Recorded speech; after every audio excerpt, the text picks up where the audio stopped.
บัดนี้วันที่ 23 มิถุนายน พ.ศ. 2568 เป็นวันที่ 54 ที่ข้าพเจ้านายณัฐพงษ์ พิรมเมือง รหัส 188 ขอถวายสิ่งสวดสาธยายพระสูตรพระปริตรและมนต์ต่างๆถวายเป็นพุทธบูชาธรรมบูชาสังฆบูชาและอาจาริยบูชาแด่ครูบาอาจารย์ทั้งหลายขอจิตของข้าพเจ้าจงตั้งมั่นมีสติระลึกได้มีสมาธิจดจ่อในอักขระพยัญชนะในบทสวดอย่างต่อเนื่องด้วยเทอญบทที่ 1 บทกราบพระรัตนตรัยอะระหังสัมมาสัมพุทโธภควาพุทธังภควันตังอภิวาเทมิสวากขาโตภควตาธัมโมธัมมังนัมสสามิสุปฏิปันโนภควโตสาวกสังโฆสังฆังนามามิบทที่ 2 บทบูชาพระภัยรีพินาศ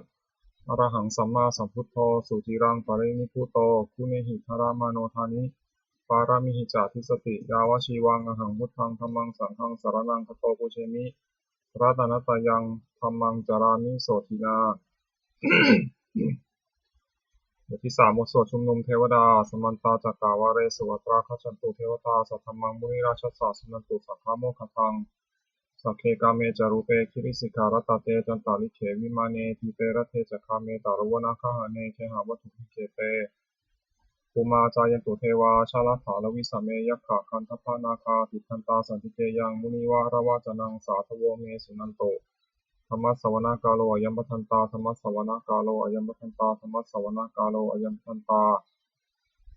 บทที่ 4 บทสวดปุพพะภคานามการนะโมตัสสะภะคะวะโตอะระหะโตสัมมาสัมพุทธัสสะนะโมตัสสะภะคะวะโตอะระหะโตสัมมาสัมพุทธัสสะนะโมตัสสะภะคะวะโตอะระหะโตสัมมาสัมพุทธัสสะบทที่ 5 บทสวดไตรสรณคมนปาฐะพุทธังสรณังคัจฉามิธัมมังสรณังคัจฉามิสังฆังสรณังคัจฉามิทุติยัมปิพุทธังสรณังคัจฉามิทุติยัมปิธัมมังสรณังคัจฉามิทุติยัมปิสังฆังสรณังคัจฉามิตติยัมปิพุทธังสรณังคัจฉามิตติยัมปิธัมมังสรณังคัจฉามิตติยัมปิสังฆังสรณังคัจฉามิบทที่ 6 บทสวดสัจจะกิริยาคาถานาทิเมสรณังอัญญังพุทโธเมสรณังวรังเอเตนะสัจจวชเชนะโสติเมหุตุสัพพทานาทิเมสรณังอัญญังธัมโมเมสรณังวรังเอเตนะสัจจวชเชนะโสติเมหุตุสัพพทานาทิเมสรณังอัญญังสังโฆเมสรณังวรังเอเตนะสัจจวชเชนะโสติเมหุตุสัพพทาบทที่ 7 บทสวดติรัตนะปนามคาถาพุทธังนะเมรัตนาภูตาสรีระจิตตังธัมมังนะเมรัตนาภูตาวิสุทธิสารังสังฆังนะเมรัตนาภูตาสุสีรทิฏฐิเอตังนะเมติรัตนังรัตนตยาวหังสัมมาสมโมสริตาวัตถุวิเศษภูตังอัญโยยานยุตตะคุณโยคาวะสัปปะวัตตังอสุมิตยัมหิปิตเทวะยถาทิทันเทเอกังวินาตทิตตะเรสัมมสัมภเวนะโลเกกทาทิจาจิเรนจะปาตุปูตังคัมภีรยานิสยังอุทาทิติพุทธสัทถังวินยูหิปันธิตะชะเนหิวิชัญญะรูปังโลกัมหิเกหิจิกขันจุปาลัพพนิยังเกสันจิสุทุวิทิตังคุณกายตายะนาเมหิเยวะชนตายะสุวิสุตัมปิสมุปสตังมนาสิสุภาปสาทฐานังปุญญติกานะมาสะมุตตมะปุญญภูมังทุกขาปมุจจนะมุขสรนังคตานังปูชาระเหสุปาระมังอภิปูชนายังนิพพานาสัจฉิกิริยายุปะนิสัยถังสัมมากิเลสัมมาละโสธนาสิทธิยาจะสาธุหิอัฏฐกุสเลหุปะเสวนิยังปาเนหิจาปิสรนังคามะนิยะเมวะคามานิยะเมวะตัสมาหิตังติรัตนังสารนังคตัมหะนาตินทิวังคณเนสุนามัสสมานาปูเชมาจาปิสัสตังสุปะสันนจิตตาตัฏฐานุปาริจริยาสัทธารตาจาปุญเยนะสัทธะสุกะเตนะสุขีภเวมุเตเชนะตัสสะจะสัทธาติสุวัติโหตุโยเจทะธรรมวินะยัมหิปนามภูโตโลกุตราภิสมโยนิยโตสุโพชังสัสโสปานิสะยะจายายะอายัมปิโหตุวัตถุตเยปาริจิโตสุปสาทกาโรบทที่ 8 นามการสิทธิคาถาโยจักขุมาโมหะมะลาปะกะโถสามังวะพุทโธสุขโตวิมุตโตมารัสสะปาสาวินิโมจยันโตปาเปสิเขมังชนะตังวินัยยัง พุทธังวรันตังศิรสานามามิโลกัสสะนาถันจะวินายกันจะทันเตชะสาเตชยสิทธิโหตุสัพพันตารายาจาวินาสเมตุธัมโมทโยพระโชโยวิยตัสสะสัตถุพระเสสิโลกัสสะวิสุทธิมัคคังนิยานิโกธรรมะทัพพสสะทารีสาตาวโหสันติกโรสุทินโนธัมมังวรันตังศิรสานามามิโมหัปปทาลังอุปสันตถาหังตันเตชะสาเตชยสิทธิโหตุสัพพันตารายาจาวินาสเมตุสัทธรรมเสนาสุขตานุโคโยโลกัสสะปะปุปะคิเลสะเชตาสันโตสายังสันติวิโยชโกจะสวากขาตธัมมังวิทิตังกโรติสังฆังวรันตังศิรสานามามิพุทธานุพุทธังสัมมสีรติจินตันเตชะสาเตชยสิทธิโหตุสัพพันตารายาจาวินาสเมตุบทที่9บทสวดนะโมการอัฏฐกคาถานะโมอะระหะโตสัมมาสัมพุทธัสสะมหิสิโนนะโมอุตตมะธรรมสสะสวากขาตเสวะเตนิทะนะโมมหาสังฆสสะปิวิสุทธะศีลทิฏฐิโนนะโมโอมาตายารัตถสสะรัตนตยัสสะสัทธุกังนะโมโอมากาติตัสสะตัสสะวัตถุตยัสสตินะโมการะปะภะเวนะวิคัสสันตุปัทวานะโมการานุภาเวนะสุวัตติโหตุสัพพทานะโมการัสสะเตชะนะวิคิมิโหมิเตชะวาบทที่10บทสวดมหาสมัยสูตรเอวัมเมสุตังเอกังสัมมยังภควาสัพเพสุวิหารติกัปปิลวัตถุสมิงมหาวเนมหาตาภิกขุสังฆนาสัตถิมัจจามะเตหิภิกขุสัตเตหิสัพเพเนวะอรหันเตหิทัสสะหิจาโลกัสสตุหิเทวตาเยปุยนะสันนิปติตาโหติภควันตังทัสสนัญญาภิกขุสังฆัจจะอัตถโคจตุนังสุทธาวาสกายิกานังเทวานังเอตัพพะโหเสยังโคภควาสัพเพสุวิหารติกัปปิลวัตถุสมิงมหาวเนมหาตาภิกขุสังฆนาสัตถิมัจจามะเตหิภิกขุสัตเตหิสัพเพเนวะอรหันเตหิทัสสะหิจาโลกัสสตุหิเทวตาเยปุยนะสันนิปติตาโหติภควันตังทัสสนัญญาภิกขุสังฆัจจะยานุนามะยัมปิเยนะภควาเตนุปัสสังกามะยะมะอุปสังกัมิตวาภควโตสันติเกปัจเจกคาถาภาษายมติตถาคตาเทวตาสายถาปีนามะพะลาวาปุริโสสัมมันจิตังวาพหังภาษารยะภาษาริตังวาพหังสมิชยะเอวะเมวะสุทธาวาเสสุเทเวสุวันตระหิตาภควโตปุระโตปาตุระหังสุอัตถโคตาเทวตาภควันตังอภิวาเทตวาเอกมันตังอัตถังสุเอกมันตังตาโพเอกาเทวตาภควโตสันติเกอิมังคังอภาสิมหาสมโยปวันสมิงเทวกายาสมัคตาคตัมหังอิมังธรรมสมยังทักขิตาเยวะอปราชิตาสังคันติอัตถโควปราเทวตาภควโตสันเกอิมังทังอภาสิตตราภิกขวสมาทังสุติตังอัตโนสุกามกังสุสารถีวะเนตนิฆะเฮตวาอินทิยานิขันติปันติตาติอัตถโควปราเทวตาภควโตสันเกอิมังทังอภาสิเชตวาคีรังเชตวาปริทังนิทักคีรังโอหัสมเวชาเตจนะเตสุทาวิมลาตกุมตาสุขันตาสุโสนคาติอัตถโควปราเทวตาภควโตสันนิเกอิมังทังอภาสิเยเกจิตทังสรนังคตาเสนเตธมิสันติปายะภูมิปหายะมนุสังเทหังเทวกายังปริปูเรสันติติอัตถโคภควาภิกขุมันเตสีเยปุเยนะภิกขเวทัสสะสุโลกัสสตุสุเทวตาสันนิปติตังโหติปัฏฐาคตังทัสสนัยยะภิกขุสังฆัจจายะปิเตภิกขเวเหสุงอติตามัทนังอรหันโตสัมมาสัมพุทธาเตสัมปิภควันตานังเอตปารมาเยวะเทวตาสันนิปติตาเหสุงเถยะหิไมหังอิตาระหิยะปิเตภิกขเวปุริสันตินะคตมัทนังอรหันโตสัมมาสัมพุทธา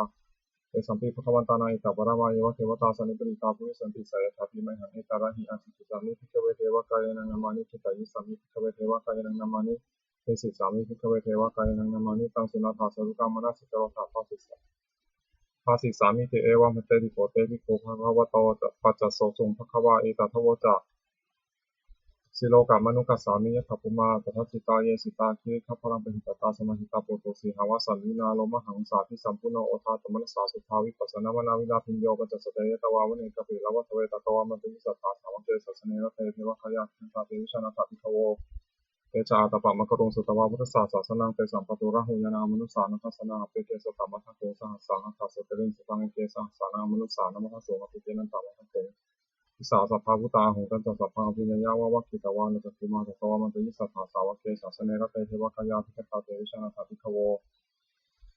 เยวหังกิตายิสามิทิราหิอนุปุพโสสัตตสังฆสาวะยะขาภูมากัปปิลวัตวายทิมันโตชุติมันตวันนวันโตยัสสิโนมทัมนาภิกขวิโกนังสมิติงวนังชัสสะหัสสะเหมาวตายะขานันทวานิโนทิมันโตชุติมันตวันนวันโตยัสสิโนมทัมนาภิกขวิโกนังสมิติงวนังสัตตาคิราติสังฆสายะขานันทวานิโนทิมันโตชุติมันตวันนวันโตยัสสิโนมทัมนาภิกขวิโกนังสมิติงวนังอิเจเตโสรัสสะหัสสายะขานันตวานิโนทิมันโตชุติมันตวันนวันโตยัสสิโนมทัมนาภิกขวิโกนังสมิติงวนังเวสาลิกามัจจสตายะขานันตวานิโนทิมันโตชุติมันตวันนวันโตยัสสิโนมทัมนาภิกขวิโกนังสมิติงวนังกุมพิโรราชาคหิโกเวปุรสานิเวสนังพิญโยนังสตัสสะหัสสังยะขานังวยิรุปาสติกุมพิโรราชาคหิโกโสภะคะสมิติงวนัง ปุริมันจาทิสังราชาทัตตารัตโถปสาสติคันทพนาธิปติมหาราชายสัสสิโสปุตตปิตาสาภาโวอินทมานามหาพลายที่มันโตชุติมันโตวันนวันโตยสัสสิโนมัทมนาภิกาวุนภูรังสมิติงวนังทักขินันจาทิสังราชาบุรุษโหตปัสสาสติกุมพันธนาธิปติมหาราชายสัสสิโสปุตตปิตาสาภาโวอินทมานามหาพลายที่มันโตชุติมันโตวันนวันโตยสัสสิโนมัทมนาภิกาวุนภูรังสมิติงวนังปัจฉิมันจาทิสังราชาวิรูปักโขปสาสตินาคนาธิปติมหาราชายสัสสิโสปุตตปิตาสาภาโวอินทมานามหาพลายที่มันโตชุติมันโตวันนวันโตยสัสสิโนมัทมนาภิกาวุนภูรังสมิติงวนังมุตารัญจาทิสังราชากุเวโรตปัสสาสติยะฐานาธิปติมหาราชายสัสสิโสปุตตปิตาสาภาโวอินทมานามหาพลายที่มันโตชุติมันโตวันนวันโตยสัสสิโนมัทมนาภิกาวุนภูรังสมิติงวนังปุริมะปุริมาทิสังคตารัตโถทักขิเนนะวิรุณหโกปัจฉิเมนะวิรูปักโขคุเวโรตรังทิสังคตาโรเตมหาราชาสมันตาจตุโรทิสาทัตถามนาคันสุวเนกัปปิรวัตเวเตสังมายาวิโนทัสสะกุวันจานิกาสัทธามายากุเตนทุเวเตนทุทิงกุจาวิคุโตสหจันทโนสัมมาเสโตสันตินิคันดุนิคันตุจาปนาโทปะมัญโยจะเทวสุโตจมาตาลิจิตตเสโนจกันทโพนโรราชาชโนสโพอาคูปัญจสิกโขเจวะติมพะโรสุริยะวัชสายเตจันเยจาราชโนคันทภาสหมาจุพิโมธรรมนาภิกขุวิคุนังสมิติงวนังอัฏฐาคุนัคสานะคาเวสาราสหปัจจคารัมพระสตาราคูปยคาสหายะติติยามุนาทตารัฐาจาคุนคายสัสสิโนเอราวันโนมหานาโกโสปะคาสมิติงวนังเยนาคาราเชสหสาหารันติทิพาทิชาปกิวิสุทธิจักขุวิหายสัตเตวนามัชปตาจิตราสุปนาอิติเตสานามังพยัญตถานาคาราชานามาสิสุปนโตเขมะมะกาสุพุทโธสันหหิวาจาหิวปะวะหายันตานาคาสุปนาสารนามังสุพุทธังชิตาวชิระหะเถนะสมุทังอสุราสิตาภัตตารวาสาวเสเตอิติมันโตยัสสิโนกาลคัญชามหัสสมาอสุราธนาเวคัสสะเวปจิติสุขิติชาบหาราโทนมุทิสหัสตัญจัตถนิพุตนังสเทวโรจนะมะกาสนะหิตวะคลิงเสนามาหุตธรรมุปะขมุสมัยโยทันสมัยโยธานิพัทันเตวิกุนังสมิติงวนังอาโปจเทวาปทวีจาเตชวายโยตถาคมุงวารุณาวารุณาเทวาโสโมจเยสสาสหาเมตตากรุณากายิกาคุเทวายสัสสิโนทัสเสเตทัสสะทากายาสัพเพนะตวันนิโนอิติมันโตชติมันโตวันนวันโตยสัสสิโนมัทธมนานิกามุปุรังสมิติงวนังเวนทุจเทวาสหริจะอัสมาจทุเวยมาจันทสุปนิสาเทวาจันทวะคุปุรคิตาสุริยสุปนิสาเทวาสุริยมาคุปุรคิตานะขัตตานิปุรคิตวาคุมทวะหกาวสุนังวาสวเสโตสโกปะคาปุรินทโตทัสเสเตทัสสะทากายาสัพเพนะตวันนิโนอิติมันโตชติมันโตวันนวันโตยสัสสิโนมัทธมนานิกามุปุรังสมิติงวนังอัฏฐาคูสหบุตเทวาชารามกิสิกาลิวาเวทกาจโรชาจาอุมาปุพานิพาสิโนวารุณาสหัธรรมาจอจุตาจอเนชกาสุรายารุจิราคูวาคูวาสาวเนสิโนทัสเสเตทัสสะทากายาสัพเพนะตวันนิโนอิติมันโตชติมันโตวันนวันโตยสัสสิโนมัทธมนานิกามุปุรังสมิติงวนังสมานามหาสมานามานุสามานุสุตมาหิทาปทุสิกาอคูอาคูมโนปทุสิกาถาคูหารโยเทวายจาโลหิตวาสิโนปาราคามหาปาราคาอคูเทวายสัสสิโนทัสเสเตทัสสะทากายาสัพเพนะตวันนิโนอิติมันโตชติมันโตวันนวันโตยสัสสิโนมัทธมนานิกามุปุรังสมิติงวนังสุกาการุมมหาอรุณาอาคูเวทนาหาสหโอภาตคายหาปาโมขาคูเทวาวิจักขณาสัทธามตาหาราคชามิสกาจยสัสสิโนธนยังอาคาปุชุนโนโยทิสาอภิวัสติทัสเสเตทัสสะทากายาสัพเพนะตวันนิโนอิติมันโตชติมันโตวันนวันโตยสัสสิโนมัทธมนานิกามุปุรังสมิติงวนังเขมิยาตุสิตายามากัปปะกาจยสัสสิโนสัมพิตกาลามะเสถาชตินามาจอาสวานิมานาราติโนอาคูวัฏฐาคูปรานิมิตาทัสเสเตทัสสะทากายาสัพเพนะตวันนิโนอิติมันโตชติมันโตวันนวันโตยสัสสิโนมัทธมนานิกามุปุรังสมิติงวนังสัพเพเตเทวนิกายาสัพเพนะตวันนิโนนามันวายนะคันฉุเยจันเยสัทธิสาสหภูตาจติมาคีรังพัทินาพนาสวังเขมุขตรังนาคังจันทังวาสิตาริตังสุภมาปรามโตจัปุตายทิมโตสหสนังกุมารโรติโสจัสโสปะคาสมิติมนังสหัสสัพพมาโลกานังมหาปรมาพิติกติปัตโนชุติมันโตพิสมากายโยนิสัสสิโสทัสเสตอิสราภูปัจเจกวาสวัตติโนเตสัจจมัสโตหะคาหาริโตปริวาริโตนิจัสสัพเพอภิกันเตสินเทเทเวสัพพะมะเกมาราเสนาอภิกามิปัสสะกันหาสามันทิยังเอถาคันหาภาคันทภารกินาพันธมัทโวสมันตาปริวาเรถามโมมุจิตาโคจินังอิติตถาหาเสโนกันหาเสยังเปสิยิปานินาสารมหัจจสรังกัตตวานะเพระวังยถาปวุสโกเมโกธนะยันโตสวิชุตโตตถาโสปจิทาวติสังพุทโธอสยังวเสตังจัสสะพังอภิญญายะวะวัคคิตวานะจักขุมาตโตอมันตยิสัทธาสาวเกสาสเนระเตมาราเสนาภิกันตาเตวิชานะทัพพะโวเตจาอัตถปามะกะรงสุตวาพุทธศาสสนังเปวิตาราคิหิปกามงเนสังโอมังปิชยงสัพเพวิชิตาสังฆามะหิยติตายะสสิโนโมทติสหปุเตหิสาวกาเตชะเนสุตาติ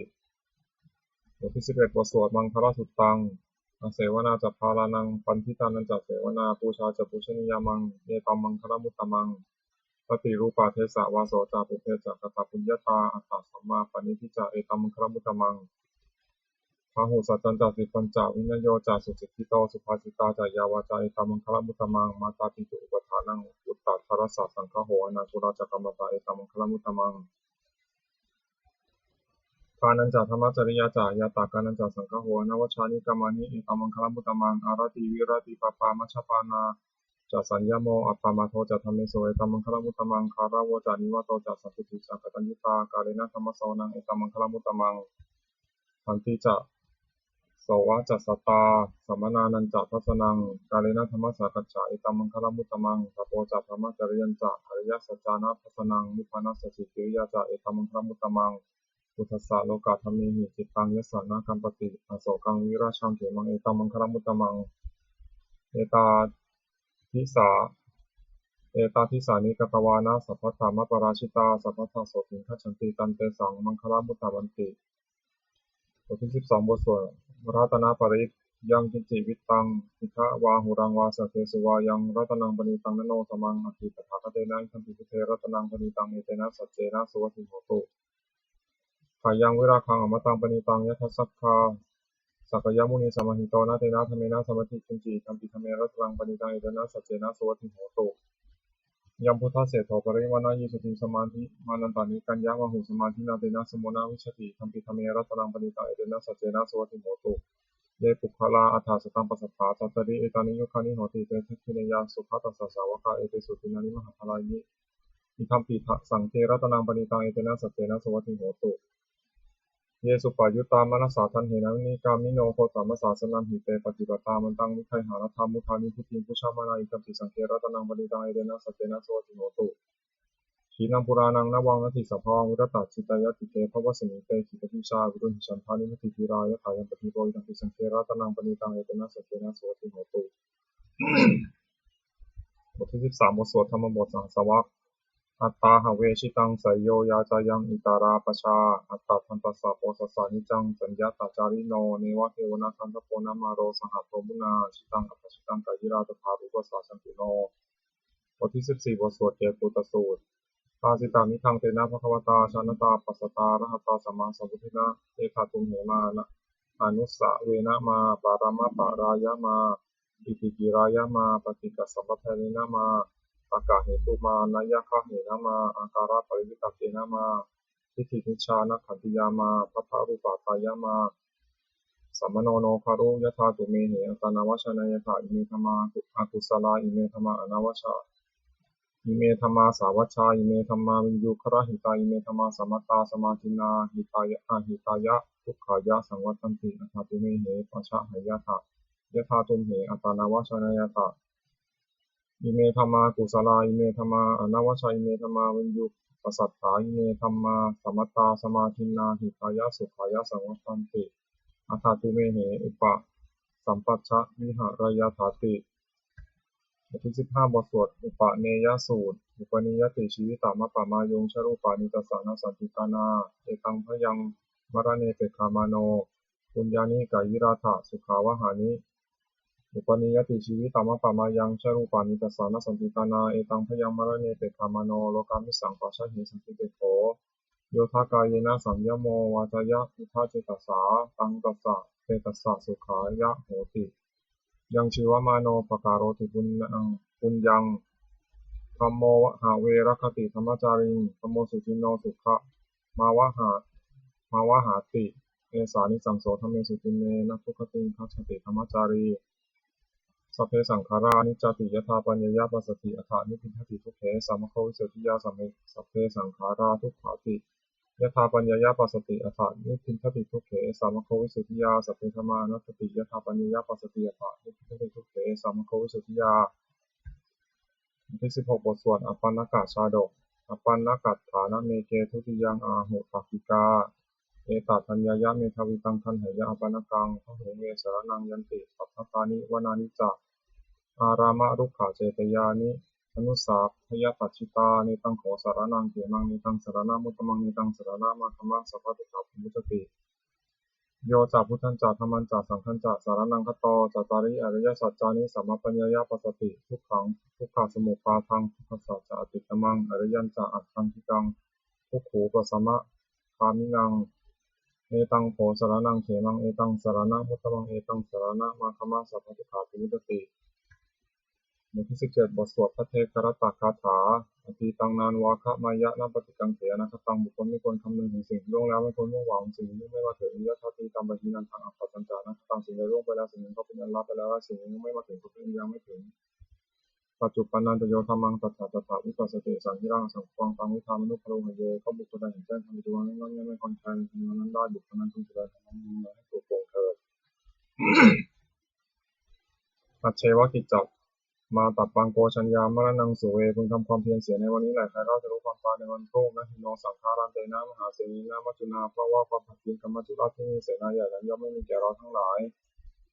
เอวังวิหาริมาตาปิงอโหรตามตันทิตังตังเวทเทกรตโตติสันโตจิตเตมุนีติพระมุนีผู้สงบย่อมเรียกบุคคลผู้มีปกติอยู่อย่างนี้มีความเพียรไม่เกียจคร้านทั้งกลางวันและกลางคืนนั่นแหละว่าที่มีราตรีหนึ่งเจริญด้วยประการชนิดแล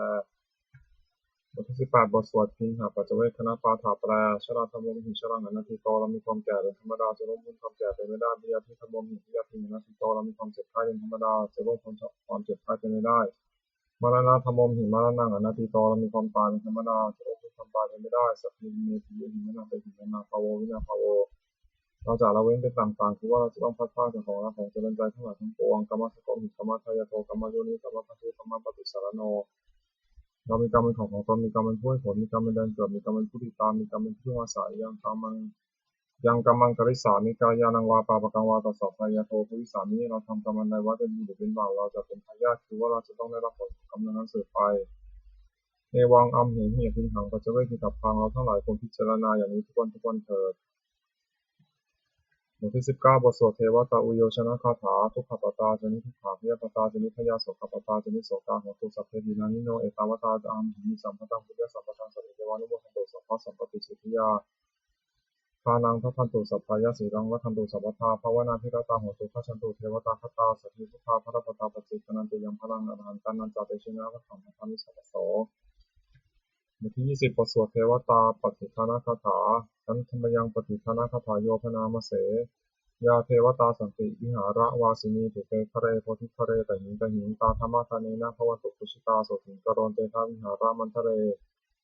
เถราจมชานวกาจะพิโทสารามิกาทานปฏิปัสสกาคามาจะเทสานิคมาจะอิสราสัปปานพุตาสุขิตาโมตุเตชาพิชาเยติจาอันทสัมภวาสังเสทชาตาอัตโวปปาติกานิยานิตังธรรมวรังปฏิปเต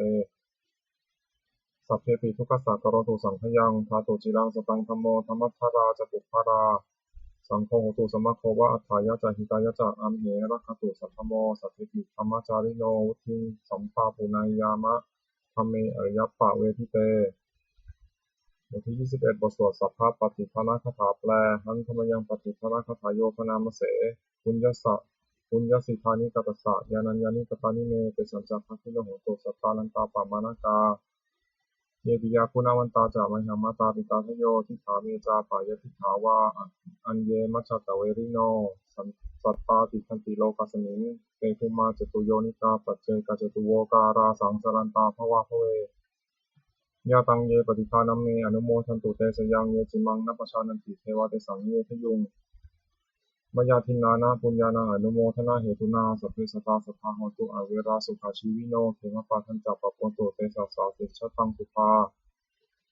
ขอสัตว์ทั้งหลายไม่มีที่สุดไม่มีประมาณจงเป็นผู้มีส่วนแห่งบุญที่ข้าพเจ้าได้ทำในบัดนี้และแห่งบุญทั้งหลายอื่นที่ข้าพเจ้าได้ทำแล้วคือชนเหล่าใดเป็นที่รักผู้มีคุณมารดาและบิดาของข้าพเจ้าเป็นต้นที่ข้าพเจ้าได้เห็นและได้เห็นและสัตว์ทั้งหลายอื่นที่เป็นกลางและมีเวรกรรมต้องอยู่ในโลกเกิดในภพสามเกิดในกำเนิดสี่มีขันธ์ห้าและขันธ์หนึ่งและขันธ์สี่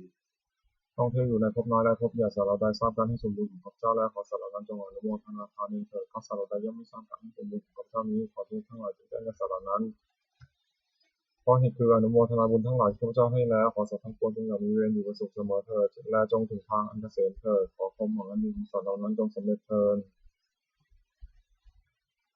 ด้วยอนุภาพแห่งสัจจะอธิษฐานอนุภาพแห่งความเพียรและอานิสงส์แห่งการบูชาพระรัตนตรัยด้วยการสาธยายบทสวดมนต์พระสูตรพระบริและพระคาถาเหล่านี้